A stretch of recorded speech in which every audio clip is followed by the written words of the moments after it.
सत्य वचन, अमर वचन, जीवित वचन, दिव्य वचन, सत्य वचन, अमर वचन, जीवित वचन। साई दा बामा बनी दा बामा बगै रे सा नि रे सा नि रे सा नि रे सा नि रे सा। दिव्य वचन, सत्य वचन, अमर वचन, जीवित वचन, दिव्य वचन, दिव्य वचन।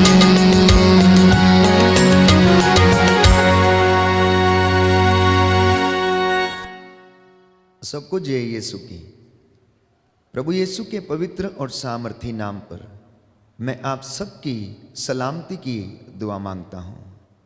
प्रियजनों, इससे पहले कि हम प्रभु का वचन सुने, मैं प्रार्थना करना चाहता हूँ कि परमेश्वर आपको बुद्धि और ज्ञान का वरदान प्रदान करे। जो वचन आज हम सुन रहे हैं, ये वचन आपके जीवन में उद्धार लाए, आपके परिवार की मुक्ति का कारण बन जाए। बाइबल हमें बताती है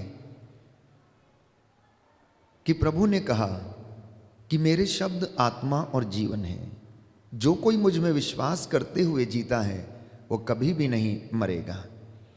आज मैं आप लोगों के साथ एक ऐसे विषय पर मनन चिंतन करना चाहता हूं जो कि बहुत ही ज़्यादा महत्वपूर्ण है।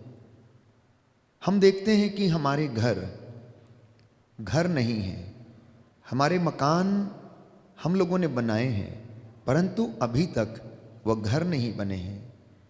हमारे घर टूटे हुए हैं, हमारे घर बिखरे हुए हैं, हमारे घरों में बहुत सी निराशा है, बहुत सारी समस्याएं हैं, बहुत सारी चिंताओं से होकर इंसान गुजर रहा है। और घर, प्यारे भाइयों और बहनों, अशांति से भरा हुआ है। तो इसके संबंध में प्रभु का वचन ये कहता है कि तुम प्रभु का घर बनाओ और प्रभु आपका घर बनाएगा। आज का ये वचन इस विषय पर आधारित है कि आप प्रभु का घर बनाएं और प्रभु आपका घर बनाएगा। प्रियजनों, अपने चारों ओर दृष्टि दौड़ाकर देखें कि आखिर इंसान के जीवन में इतना कष्ट, इतना दुख और इतनी चिंता क्यों है? क्यों उसके जीवन में विपत्तियां हैं? क्यों उसके जीवन में तंगियां हैं? और क्यों उसका जीवन हमेशा दुखों से घिरा रहता है? तो बाइबल हमें बताती है, यशायाह नबी के ग्रंथ अध्याय 59 पद संख्या 1 में, कि इंसान की विपत्तियों का मूल कारण अधर्म है। इंसान की विपत्तियों का मूल कारण अधर्म है। अर्थात जब इंसान ईश्वर के मार्गों को छोड़कर अपने रास्तों पर आगे बढ़ता है, वो अधर्म के रास्ते अपना लेता है, तो उसके जीवन में शांति नहीं रहती। क्योंकि धर्म तो हमें शांति, न्याय और प्रेम सिखाता है। वो सत्य के मार्ग पर चलने के लिए हमें समझाता है। प्रभु का वचन हमारा मार्ग प्रशस्त करता है और हमारा पथ आलोकित करता है। तो विपत्तियों का मूल कारण प्रभु की अवज्ञा है। विपत्तियों का मूल कारण प्रभु की अवज्ञा है। कहने का तात्पर्य यह है कि प्रभु की आज्ञाओं का पालन नहीं करने से इंसान विपत्तियों में घिर जाता है, दुखों में घिर जाता है। इंसान के जीवन में दुखों का जो मुख्य कारण है, प्यारे भाइयों और बहनों, वो इस सांसारिक चीज़ों पर आसक्ति है। धन और माया मोह पर आसक्ति के कारण दुख और कष्ट जीवन में आता है। इसलिए प्रभु ये कहता है कि प्रभु का दिन पवित्र रखो। जब हम उसका दिन पवित्र नहीं रखते तो स्वाभाविक है कि हम उसके रास्ते से भटक जाते हैं और उसकी कृपाओं से वंचित हो जाते हैं। ईश्वर का आदर नहीं करना, अपने रास्तों को चुनना, परमेश्वर को घर में एवं जीवन में प्रथम स्थान नहीं देना, अपने व्यक्तिगत जीवन में प्रभु का आदर नहीं करना, अर्थात अपने जीवन में अहंकार, घमंड और ऐसी तमाम बुराइयों के कारण अपने जीवन को नष्ट करना, यही दुख का सबसे बड़ा कारण है। सांसारिक और दुनियावी चीजों पर आसक्त रहना, प्रियजनों, हमारे जीवन में दुखों का सबसे बड़ा कारण है। बाइबल हमें बताती है कि अधर्म के कारण हमारे जीवन में कष्ट आता है, बुराई के कारण हमारे जीवन में दुख आता है। धार्मिक मूल्यों की कमी जब हमारे जीवन में हो जाती है तो हमारा जीवन अस्त व्यस्त हो जाता है। जब हमारे जीवन से, हमारे परिवार से प्रार्थनामय माहौल दूर हो जाता है, या फिर हम अपने आप को प्रार्थना से अलग कर लेते हैं, तो हमारे जीवन में कष्ट आने शुरू हो जाते हैं। तो इस संबंध में हग्गाई नबी अध्याय 1 पद संख्या 4 में कहता है कि जब यह मंदिर टूटा फूटा पड़ा है तो क्या यह तुम्हारे लिए आच्छादित घरों में रहने का समय है? इसलिए विश्वमंडल का प्रभु ये कहता है कि तुम अपनी स्थिति पर विचार करो। तुमने बहुत बोया किंतु कम लुनते हो, तुम खाते हो किंतु तुम्हें तृप्ति नहीं मिलती, तुम पीते हो किंतु तुम्हारी प्यास नहीं बुझती, तुम कपड़े पहनते हो किंतु तुम्हारा शरीर गर्म नहीं होता, और मजदूर अपना वेतन पाता है किंतु वह उसे छेद वाली थैली में डालता है। हम में से कितने लोगों की ये दशा है कि हम खाते हैं, हमारी भूख नहीं मिटती, हम कमाते हैं परंतु हमारे घर में वो रुकता नहीं। जरा पता लगा कर देखिए, मनन चिंतन करके देखिए कि इतनी मेहनत करने के बाद, इतना कठिन परिश्रम करने के बाद फिर भी जीवन में सुख नहीं है, शांति नहीं है, जीवन चिंता से भरा हुआ है। और प्रभु ये कहता है कि जब यह मंदिर टूटा फूटा पड़ा है तो ऐसे समय में तुम ये कैसे सोच सकते हो कि तुम आच्छादित घरों में रहोगे, तुम आनंदित होकर रहोगे। इसलिए संत पौलुस याद दिलाता है कुरिन्थियों के पहले पत्र अध्याय 3 पद संख्या 16 में, क्या आप नहीं जानते कि आपका शरीर पवित्र आत्मा का मंदिर है? क्या आप नहीं जानते कि आपका शरीर पवित्र आत्मा का मंदिर है? प्रियजनों, परमेश्वर अपेक्षा करता है कि यह शरीर रूपी मंदिर जिसमें पवित्र आत्मा का निवास है वह पवित्र रहे। तो प्रियजनों, आज परिवारों में जो अशांति है, व्यक्तिगत रूप से जो बेचैनी है, उनका सबसे मुख्य कारण ये है कि यह शरीर रूपी मंदिर अस्त व्यस्त हुआ पड़ा है, ये अपवित्र है। इसकी वजह से इसमें शांति नहीं है और कृपा नहीं है। हम प्रभु की महिमा से वंचित हुए पड़े हैं। इसलिए नबी सफन्या अपने ग्रंथ अध्याय 2 पद संख्या 3 में कहता है कि ओ प्रभु के आदेशों पर चलने वालों, तुम लोग पवित्रता की और विनम्रता की साधना करो। प्रभु का वचन कहता है कि तुम लोग पवित्रता और विनम्रता की साधना करो। जब तक व्यक्ति अपने जीवन में पवित्रता की साधना नहीं करता, जब तक वह विनम्र नहीं बनता, जब तक उसका परिवार विनम्र नहीं बनता, पवित्रता की साधना नहीं करता, तब तक वह ईश्वर के योग्य नहीं ठहरता। तो अगर हम ऐसा नहीं करते तो प्रभु का दिन, जो विषाद का दिन है, कहता है कि हम पर टूट पड़ेगा और हम लोग तहस नहस हो जाएंगे। प्रभु का क्रोध हमारे जीवन पर भड़क उठेगा। इसलिए संत पौलुस कहता है कि ये दिन बुरे हैं, इसलिए आप इन बुरे दिनों में परमेश्वर के साथ जुड़े रहें। एफेसियों का पत्र अध्याय 5 पद संख्या 16 कि ये दिन बुरे हैं, आप लोग समय के चिन्हों को पहचानो, आप लोग जागते रहें, कहता है। थिस्सलुनीकियों के पहले पत्र अध्याय 5 पद संख्या 1 में प्रभु का वचन कहता है कि आप लोग जागते रहें और अपने निवेदन निरंतर प्रभु को समर्पित करते रहें, धन्यवाद करते रहें, जिससे कि आप परीक्षा के समय में दृढ़ बने रहें और आपका विश्वास प्रभु के आने के समय दृढ़ पाया जाए। तो ईश्वर की इच्छा को जानने का प्रयास करें। अगर आप उसके घर को बनाना चाहते हैं तो ईश्वर की इच्छा को जानना विश्वासी के लिए निहायत ही ज़रूरी है। और ईश्वर की इच्छा ये है कि आप लोग पवित्रता की साधना करें। ईश्वर की इच्छा ये है कि आप लोग विश्वास की साधना करें। ईश्वर की इच्छा ये है कि आप लोग विनम्र बने।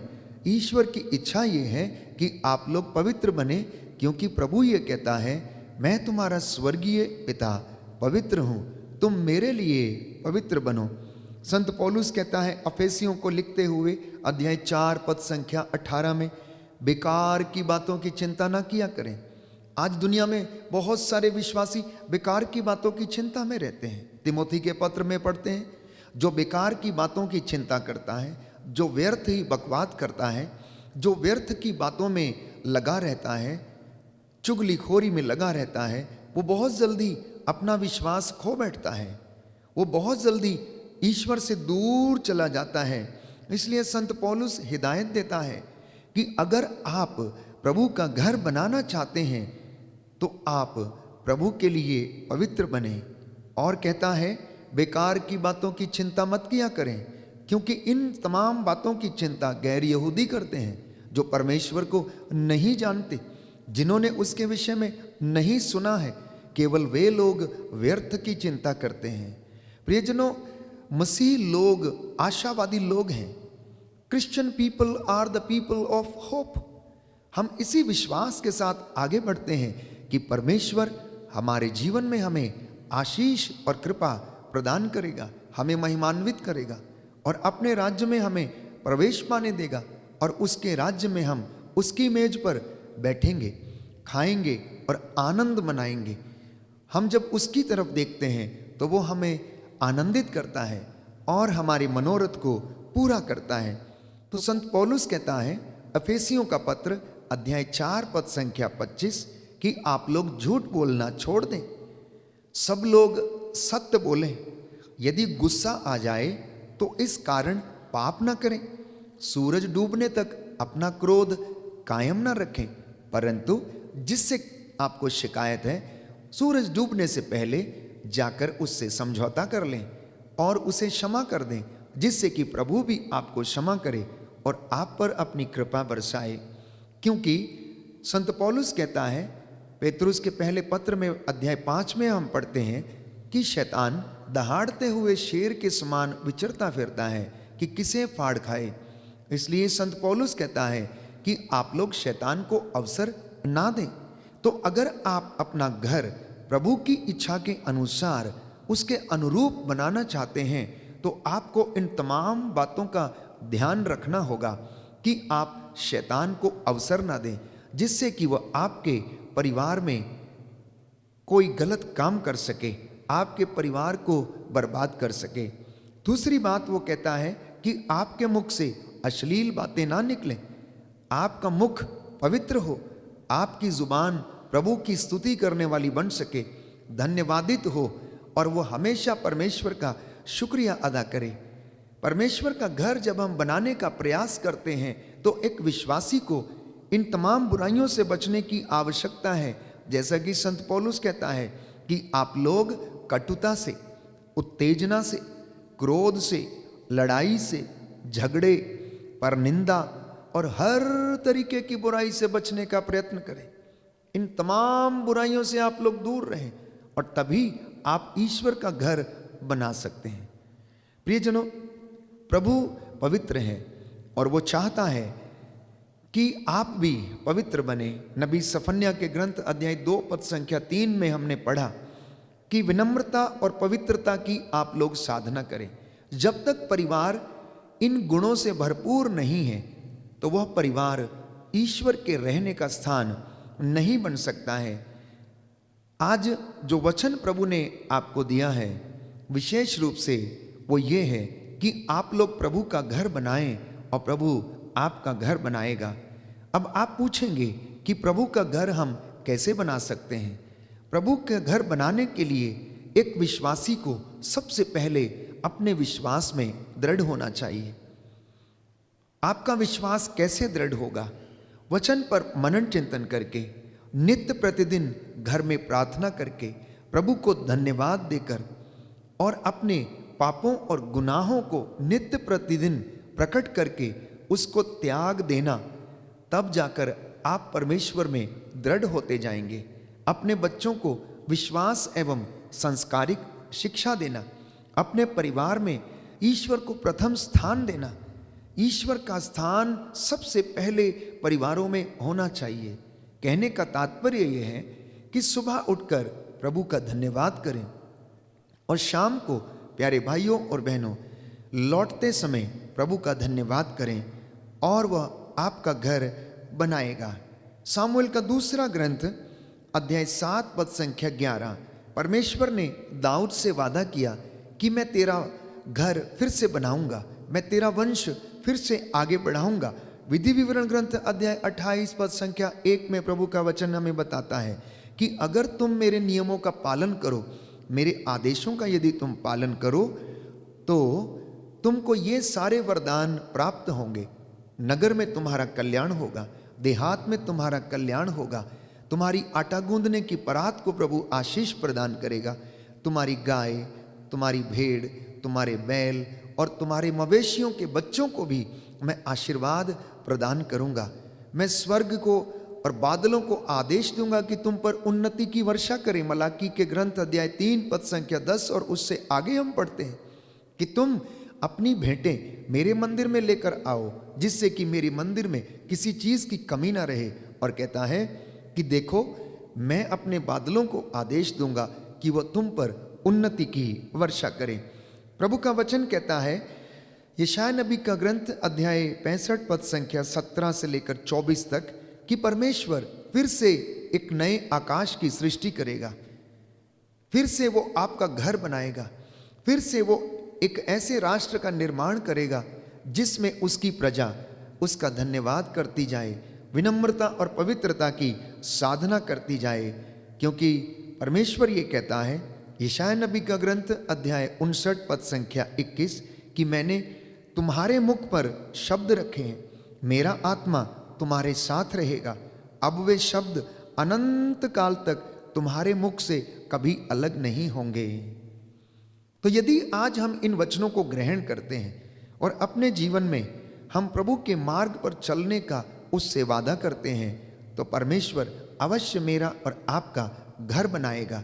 इसलिए प्रियजनों, सबसे पहले अपने मन, अपनी आत्मा और अपने शरीर को पवित्रता में लाने का पूरा पूरा प्रयास करें।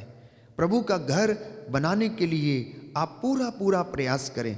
प्रभु को प्रसन्न करने के लिए आप पूरा पूरा प्रयास करें। आज दुनिया अपने मित्रों को खुश करना चाहती है, अपने सगे संबंधियों को खुश करना चाहती है, लेकिन इसके बदले में उसे क्या मिलता है? उसे कुछ नहीं मिलता है। उन्हें केवल दुख ही दुख मिलता है। इसलिए संत पौलुस जब इस बात को दोहराता है कि ये दिन बुरे हैं, तो आपको प्रियजनों समझने की आवश्यकता है कि इंसानों को खुश करना नहीं, बल्कि परमेश्वर को खुश करना सीख जाइए। यदि आप परमेश्वर को खुश करना सीख गए, तो वो आपको कभी भी दुखी नहीं रखेगा, वो आपको खुश रखेगा और आपके जीवन में आनंद होगा और उसका वचन भरपूरी में आपके जीवन में 100 गुना फल लाएगा। इसलिए प्रियजनों, प्रभु से कहना कि प्रभु आइए मेरे घर में, आइए मेरे परिवार में, आइए मेरे जीवन में, मेरे बच्चों के जीवन में अधिकार लीजिए। मेरे परिवार को जो टूट चुका है सांत्वना और हिम्मत से भरपूर कर। हे प्रभु, अपनी आत्मा से हमारा पथ प्रशस्त कर, हमें आशीष प्रदान कर। प्यारे भाई, प्यारी बहन, अपने आप को, अपने शरीर, आत्मा और हृदय को प्रभु के पवित्र लहू से विलेपन कर लेना, क्योंकि वो लहू जो हमें जीवन देता है, शुद्ध करता है, पवित्र बनाता है। मेरे और आपके लिए, हर एक विश्वासी के लिए ये पवित्र लहू का कवच निहायत ही जरूरी है, क्योंकि परमेश्वर आपको अच्छी चीजें देना चाहता है। मत्ती का सुसमाचार अध्याय 7 पद संख्या 11 में, यदि तुम अपने बच्चों को अच्छी चीजें देते हो, तो मांगने वालों को पिता आत्मा क्यों नहीं देगा। इस वचन से हमें पता चलता है कि परमेश्वर हमारे विषय में क्या सोचते हैं, क्या कहते हैं, उनकी क्या योजनाएं हैं। कहता है, यदि तुम अपने बच्चे को बुरा होने पर भी अच्छी चीजें सहज ही देते हो तो तुम्हारा पिता जो स्वर्ग में विराजमान है मांगने पर तुम्हें आत्मा क्यों नहीं प्रदान करेगा। तो परमेश्वर ने सब मनुष्यों को एक अच्छा और सिद्ध व्यक्ति बनाया है। मैं और आप उससे दूर चले जाते हैं। उपदेशक ग्रंथ अध्याय 7 पद संख्या 29। परमेश्वर चाहता है कि हम सिद्ध बने और उसकी हुजूरी में हम आगे बढ़ते जाएं, पर कुछ समय के बाद सब पीढ़ियां समाप्त हो गईं और वे बुरे बनते गए। परमेश्वर ने हर एक मनुष्य को सिद्ध बनाया, अच्छा बनाया, पवित्र बनाया, लेकिन जैसे जैसे पीढ़ियां समाप्त होती गईं वैसे वैसे लोग बुरे बनते गए। मार्कुस का सुसमाचार अध्याय 22 पद संख्या 23 वचन हमें बताता है कि मनुष्य के हृदय से अच्छे और बुरे विचार दोनों ही निकलते हैं। अब मनन चिंतन का विषय यह है कि आप अपने अंदर झांक कर देखिए कि मेरे इस शरीर रूपी मंदिर से कौन सी चीज निकलती है।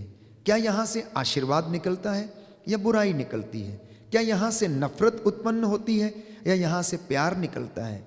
क्या यहाँ से लोगों की सेवा करने का भाव निकलता है या लोगों का शोषण करने का भाव निकलता है? आज इंसान को ये पता लगाने की आवश्यकता है कि क्या इस इंसान का हृदय परमेश्वर का मंदिर है या फिर शैतान का कारखाना है।